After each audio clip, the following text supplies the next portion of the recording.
Bishami Oimrim, Bishami says, a nice and iris labdom, you don't put leather into a pot, into a basin to work it. Hold on, guys.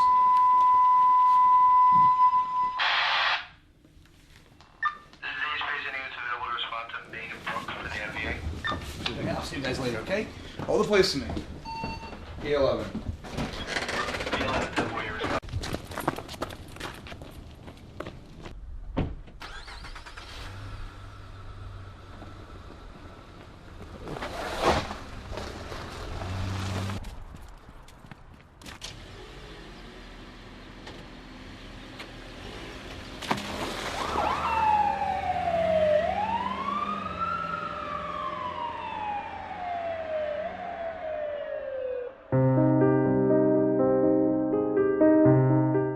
My 18-month-old son had fallen down the steps.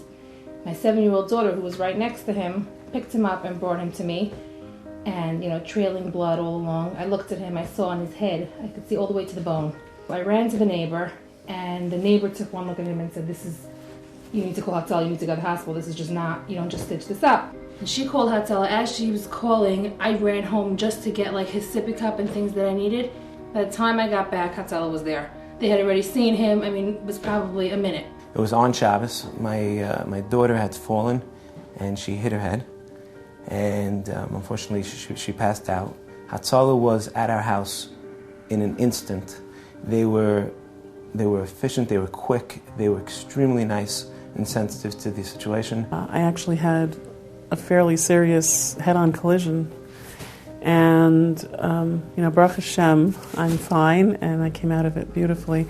And part of that was with the help of Hatzolah coming immediately. We had a few instances where my kids got hurt, and Hatzolah did a great job helping them or taking them to the hospital.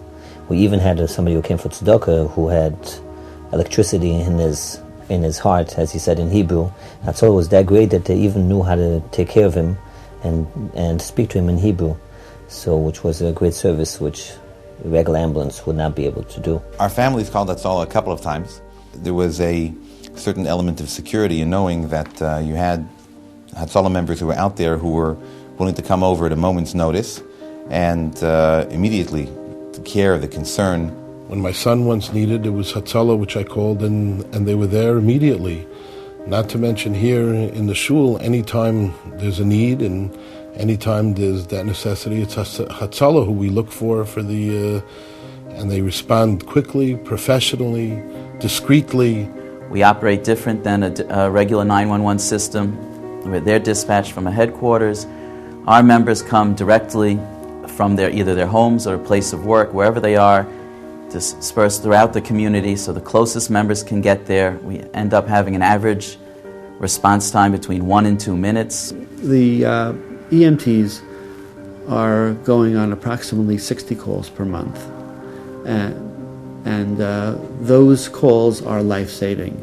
There are many calls of patients with chest pain, having heart attacks, people who have fallen and can't get up, people with difficulty breathing, and it's the minutes saved that make the difference in saving the lives of those patients. When that tone goes off in the middle of the night, there's a certain sense of urgency and adrenaline that starts flowing, and you're rushing out to that call to help that person in need with the understanding that there's a very high likelihood that can be a neighbor, a friend of the family, someone from shul, someone else from the community that you know. Even if you don't know them, there's still a certain sense of achrayus and wanting to help that individual that goes above and beyond a regular EMT who's just, doing it as a job. Your life stops because you need to help somebody else. Your life needs to stop so you can save someone else's life. We're able to respond from all over town, all over Passaic and Clifton,